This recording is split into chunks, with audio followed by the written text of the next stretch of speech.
Maayong hapon, gikan sa Solar News Center, Manila. Ako si Menchu Antigo Makapagal.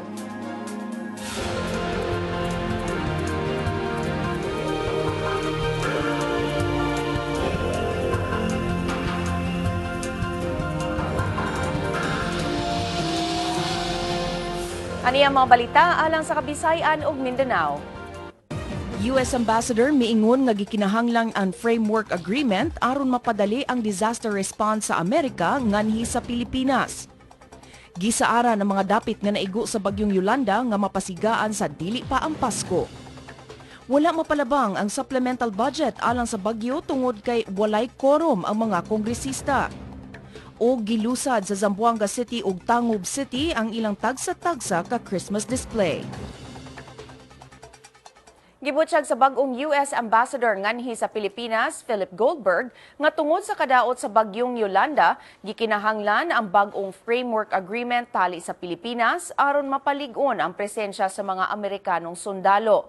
Matod ni Goldberg nga pinaagi sa framework agreement, mapadali ang disaster response apan dili kini maglangkob sa pagtukod sa bag-ong military bases sa nasod.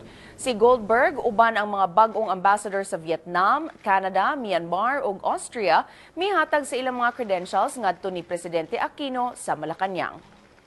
Important for the Philippines, I think, as we saw with the super typhoon Yolanda, to have even a greater ability to provide for humanitarian assistance and disaster relief.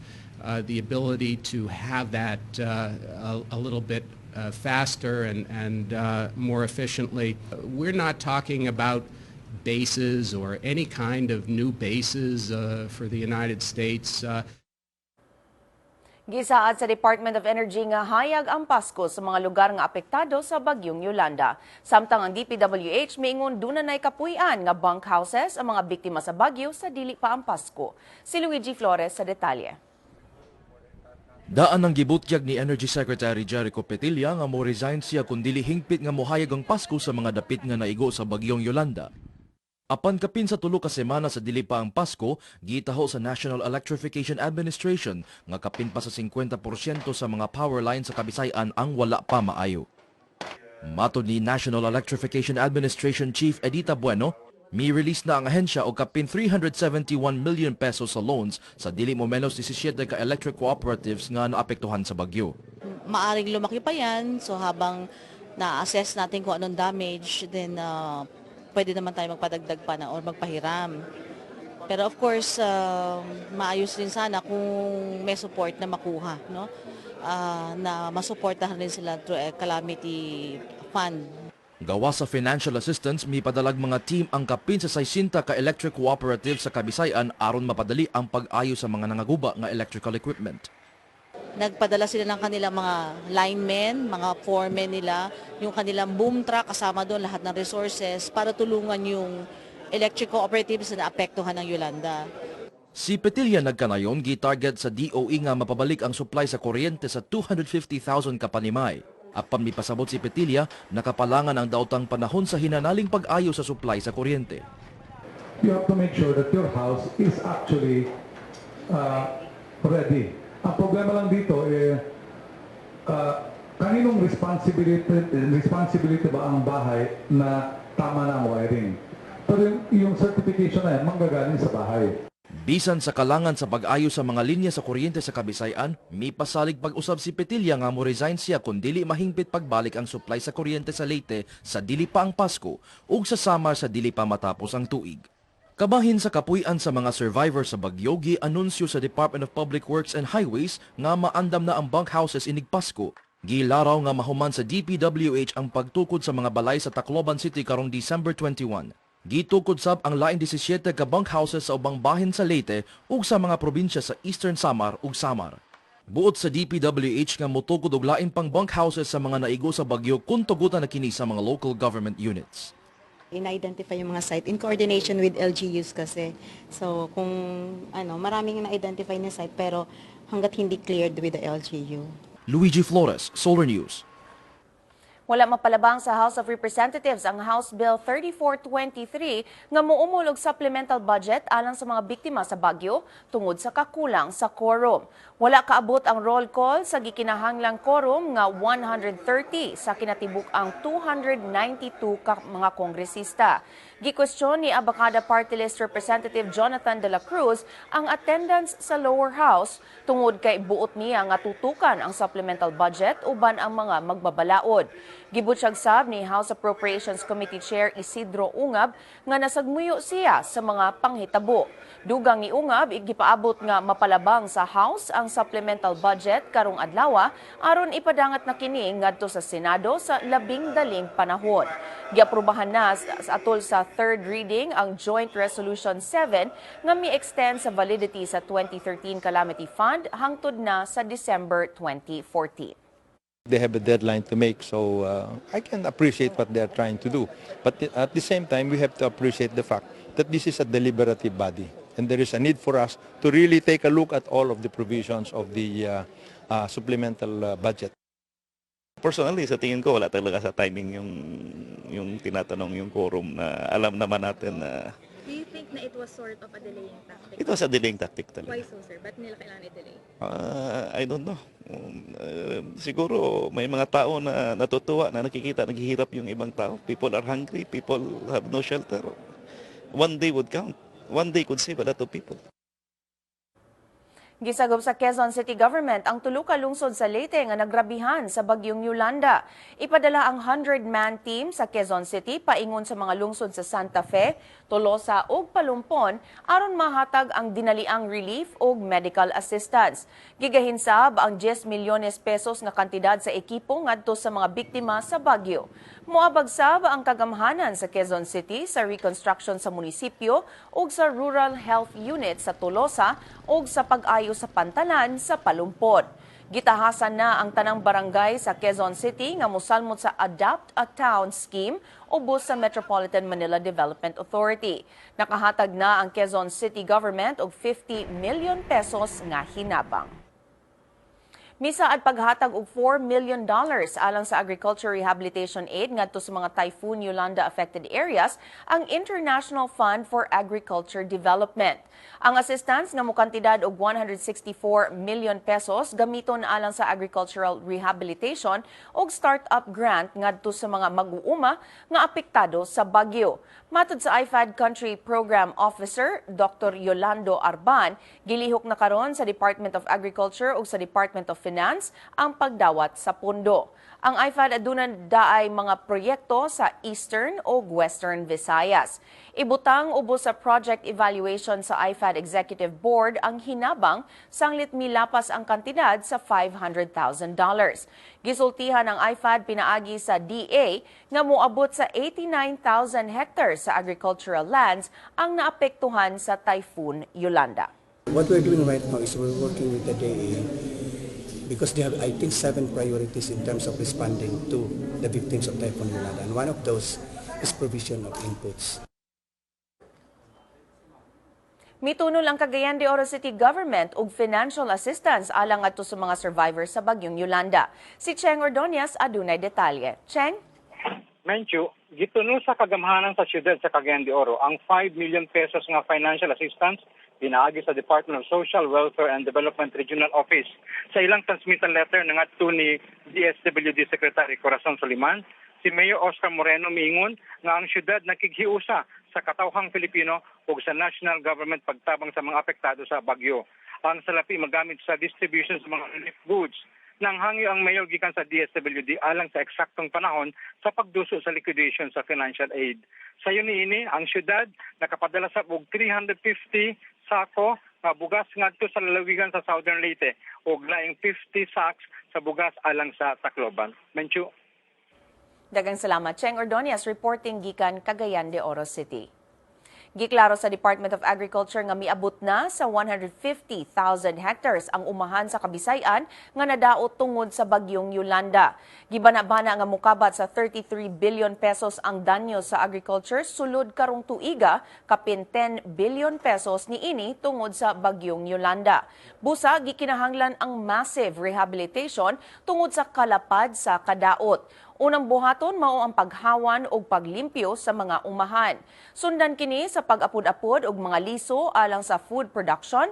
Una pa ipahimutang ang irrigation facilities, farm-to-market roads ug ubang major farming infrastructure. Apan ang plano, magpabiling plano hangtod nga ang Agriculture Department makadawat na sa pondo gikan sa national government. Gikinahanglan sa DA ang 5.5 billion pesos alang sa rehab plan. Ang salapi mahimong kuhaon gikan sa halos 41 billion pesos nga rehabilitation budget nga una nang giaprubahan sa presidente.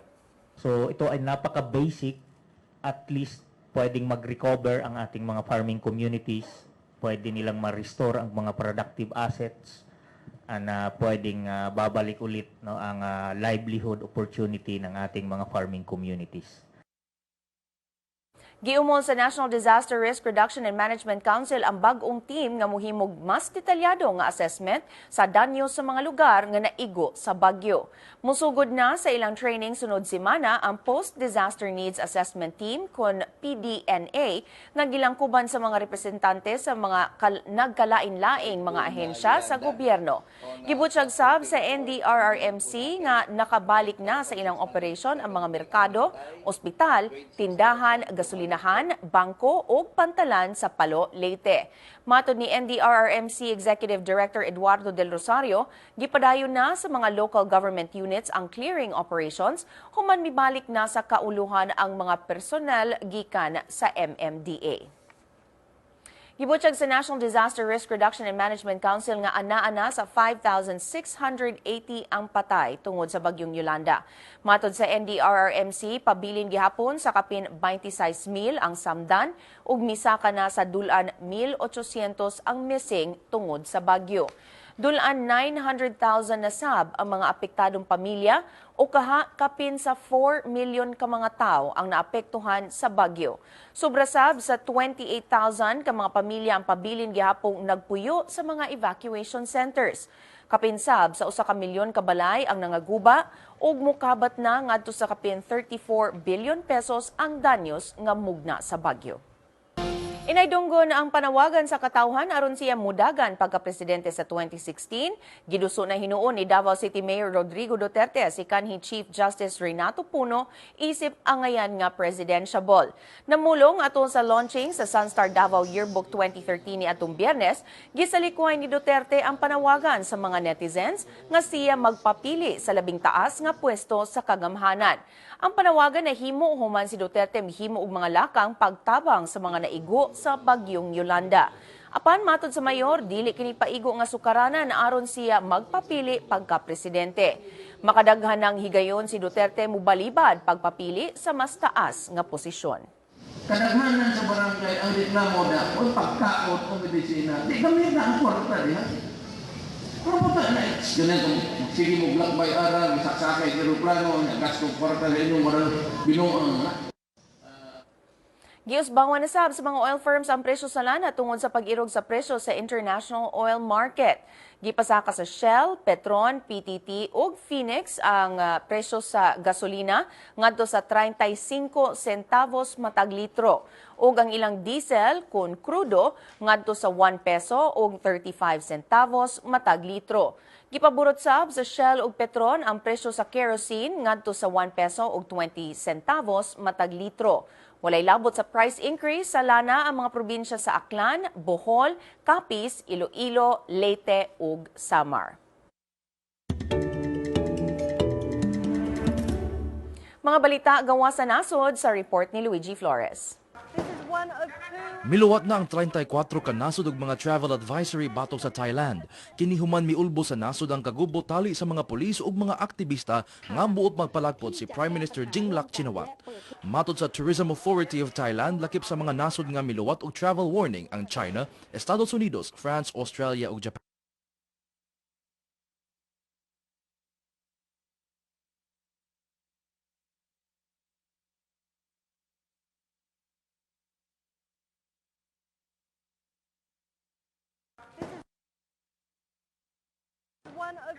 Miluwat na ang 34 ka nasod ug mga travel advisory batok sa Thailand. Kinihuman miulbo sa nasod ang kagubo tali sa mga pulis ug mga aktivista nga buot magpalakpot si Prime Minister Yingluck Shinawatra. Matod sa Tourism Authority of Thailand, lakip sa mga nasod nga miluwat og travel warning ang China, Estados Unidos, France, Australia ug Japan. Padayon gihapon ng kagubot sa Bangkok tungod sa kapakya sa mga aktivista sa pagdaog sa giingong final battle day ni atong Domingo. Migamit ng kapulisan og tear gas ug water cannon batok sa mga nagprotesta nga milabang sa mga concrete barrier ug mibato sa riot police. Upat ang patay ug daghan ng samdan sa giisip nga labing dakong kagubot sa Thailand sukad niadtong 2010. Laing kagubot sa politika sa Ukraine maoy nagkaaghat ni United Nations Secretary General Ban Ki-moon nga moluwat og pamahayag bahin sa kagubot sa nasod. Nanawagan ang UN Secretary General ngadto sa katawhan sa Ukraine nga makigdialogo aron mapatigbabaw ang demokratikanhong prinsipyo. Gibarikadahan sa mga anti-government protester ang main government building aron manawagan sa pagkanaog ni Ukraine President Viktor Yanukovych human niya gisalikway ang usa ka trade pact tali ang European Union. Dili mo menos 350,000 katawo ang nagprotesta sa giingong labing dakong lihok protesta sukad nahitabo ang Orange Revolution batok sa tika sa eleksyon sa Ukraine. Siyam na katuig ang milabay. Ug sa Estados Unidos, gidayeg ni Presidente Barack Obama ang kalampusan sa pagpangitag tambal batok sa Human Immunodeficiency Virus kon HIV. Mipasalig sab si Obama nga mugahin og dugang pundong Amerika aron hingpit nga batukan ang sakit. Atol sa World AIDS Day ni atong Domingo, gibutyag ni Obama nga gi-realign ang $100 million ngadto sa programa sa National Institute of Health nga motutok sa pagbatok sa HIV. Matod ni Obama, mangunay gihapon ng US sa pagbatok sa HIV. Gibutyag sa Center for Disease Control sa Estados Unidos, kapin sa milyon ka Amerikano ang dunay HIV ug 20% nila wala masayod nga nataptan sila sa sakit. Luigi Flores, Solar News. Aniyan ang mga front pages sa mga pamantalaan sa Sugbo. Sa Sunstar Super Balita, gipangguba ang mga gamit sa Barangay Hall sa Agus, Lapu-Lapu City. Okay, ania ang headline sa Sunstar Super Balita, mga gamit sa barangay gipangguba. Og sa Cebu Daily News,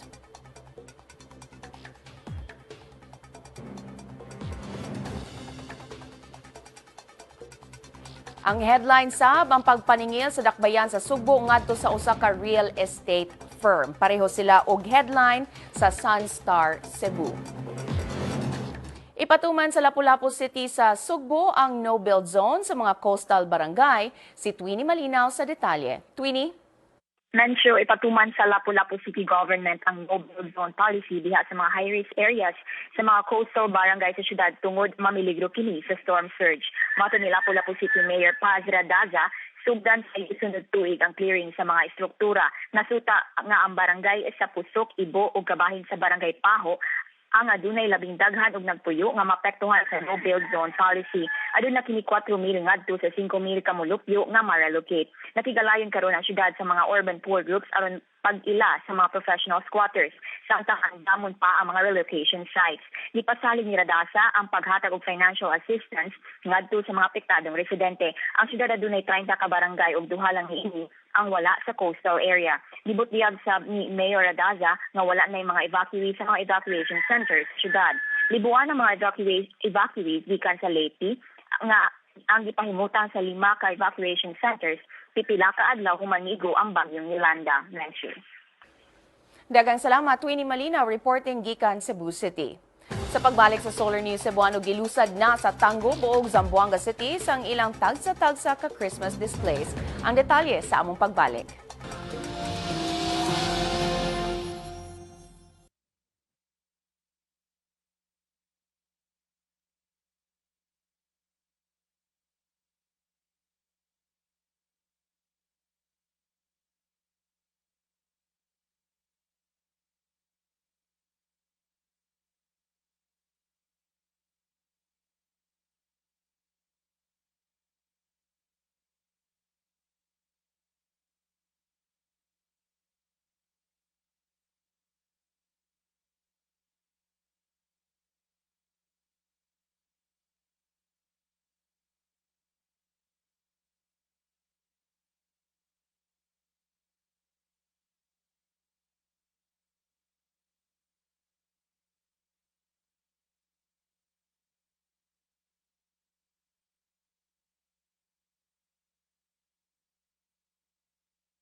Atong sayro ng front pages sa mga pamantalaan sa Mindanao. Sa Sunstar Davao, gihulagway ni Davao City Mayor Rodrigo Duterte nga tiket paingon sa prisuhan ang pagka-presidente.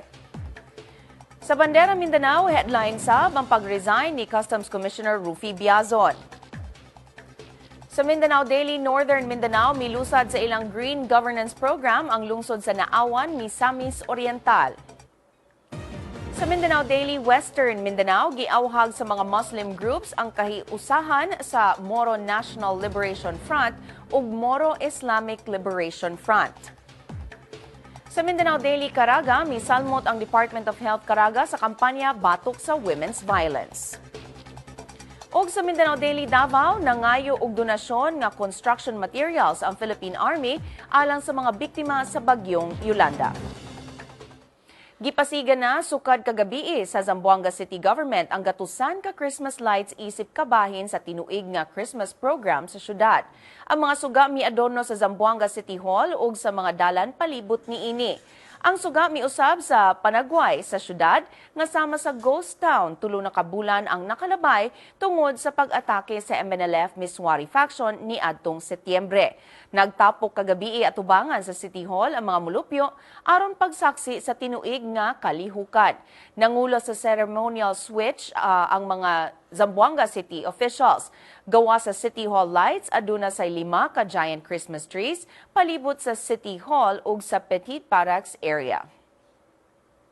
Sa Misamis Occidental, makita ang mga replika sa mga landmarks sa nagkalain-laing bahin sa kalibutan pinaagi sa Christmas in the World sa Tagub City. Si Jong Kajon adunay detalye. Jong? Mencho, gibuksan hapon sa Tangkod City sa Misamis Occidental ang ilang Christmas in the World display. Ang Tangkod City na ilang Christmas symbol, capital city sa nasod.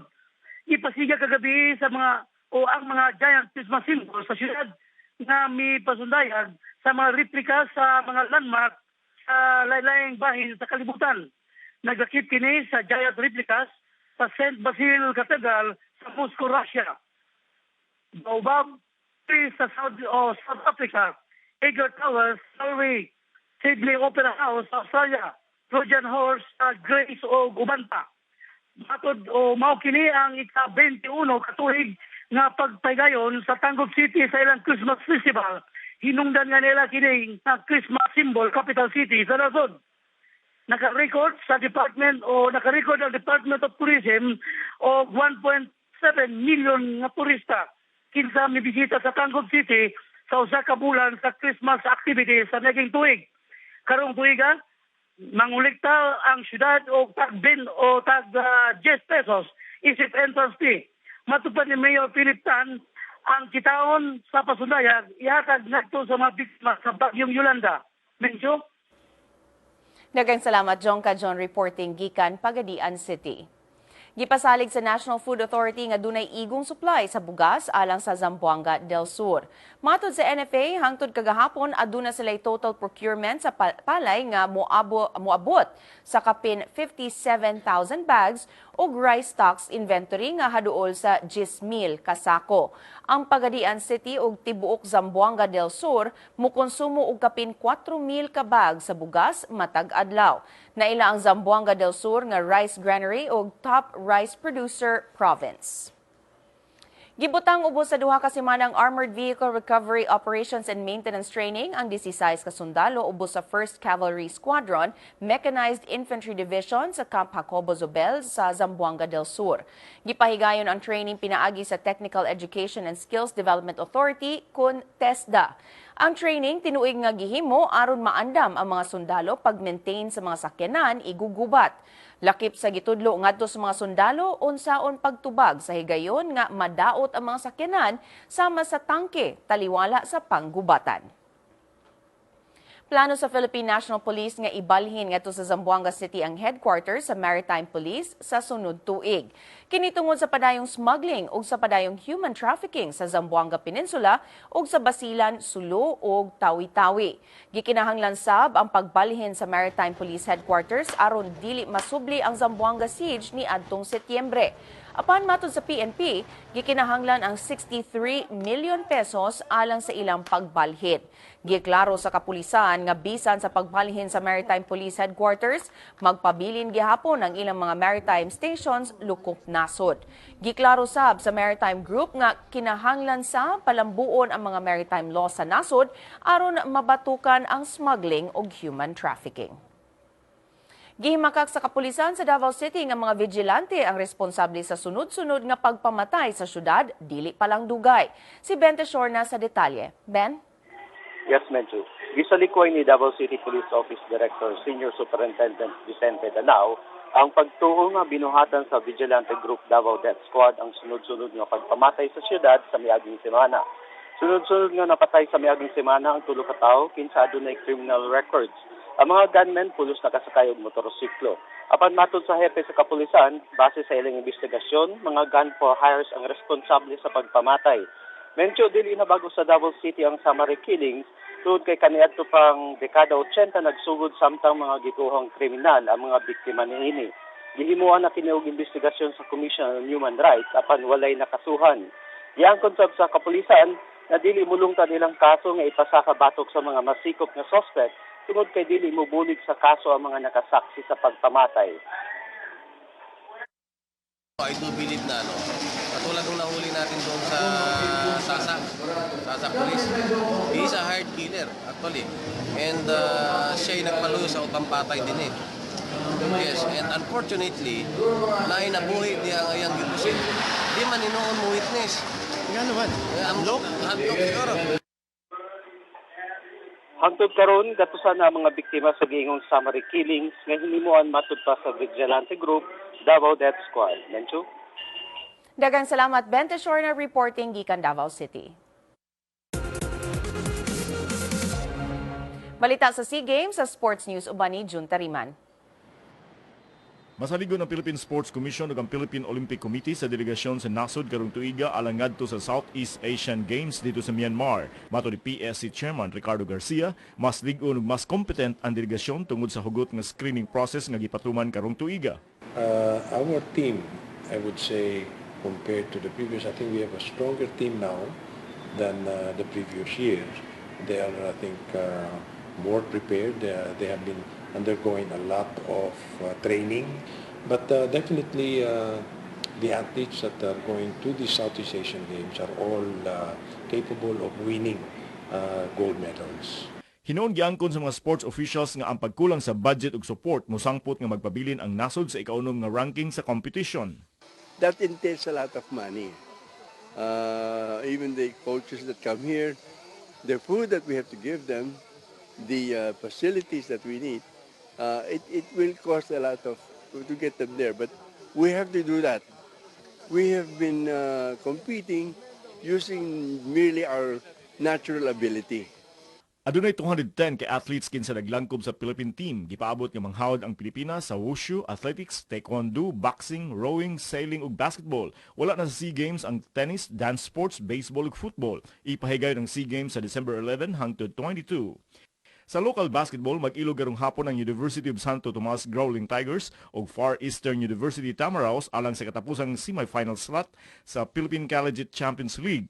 Gipildi sa defending champions ang Colegio de San Juan de Letran Knights 77-60. Una nang nakasulod sa round-robin semifinals ang Southwestern University sa Cebu, De La Salle University ug San Beda College. Sa PBA 2014 Philippine Cup, mag-abot karong hapon diha sa Mall of Asia Arena ang Talk and Text o Global Sport uban ang unang dula ni Danny Sigel isip Texter. Musulay sab ang Meralco Bolts pagpukan sa wala pay pildi nga Barangay Ginebra San Miguel ini Class 8 sa gabi. Jun Tariman, Solar News. Manabana sa dagan sa panahon uban ni Pat Fernandez. Pat? Hi, Metsu. Ulanon gihapon ang Central Luzon tungod sa tail end of a cold front. Mukatap gihapon ang mga pag-ulan sa mga probinsya ng Aurora, Quezon ug paingon na sa Bicol Region. Hinisab ang mga pag-ulan sa Ilocos, Cordillera ug Cagayan Valley tungod gihapon sa northeast monsoon kun amihan. Sa ubang bahin sa nasod, mapanganuron nga dunay hinay pag-ulan o thunderstorms. Base sa Metro Weatherscape, hinay ang mga pag-ulan sa eastern section sa Luzon, ilabi na sa Cagayan, Isabela ug Aurora. Magpabilin ang pag-ulan sa tibuok adlaw. Sa Luzon, maayo ang panahon sa Tagaytay, Legazpi, Puerto Princesa ug sa Metro Manila. Apan ulanon gihapon ang Kalapan ug dunay thunderstorm sa Lawag, Baguio ug Tuguegarao. Sa Visayas, maupay ang panahon Tacloban ug maayo ang panahon sa Iloilo ug Metro Cebu. Apan hinay ang pag-ulan sa Borongan ug Tagbilaran ug Dumaguete. Ug sa Mindanao, tsada ang panahon sa Cagayan de Oro, Bonito del Tiempo na Zamboanga Este Dia ug madayo ang panahon sa Metro Davao. Unanon hinuon ang Cotabato, General Santos ug Butuan. Magkataon latest sa dagan sa panahon, Visayas ug Mindanao pag-amping kanunay. Balikan nimo, Manchu. Daghang salamat, Pat Fernandez. Kung buot ninyo matanaw pag-usabang episode karon sa Solar News Cebuano, i-like ang among Facebook page, Solar News Cebuano. Bisitahi sab ang among website, www.solarnews.ph. Alang sa inyong mga sugyot ug komentaryo, mahimo sab ninyo kining i-email sa solarnewscebuano@solartv.ph. Og mao kadto ang Solar News Cebuano hangtod ugma pohon. Ako si Menchu Antigua Macapagal. Daghang salamat ug pag-amping sa Bisayan ug Mindanao.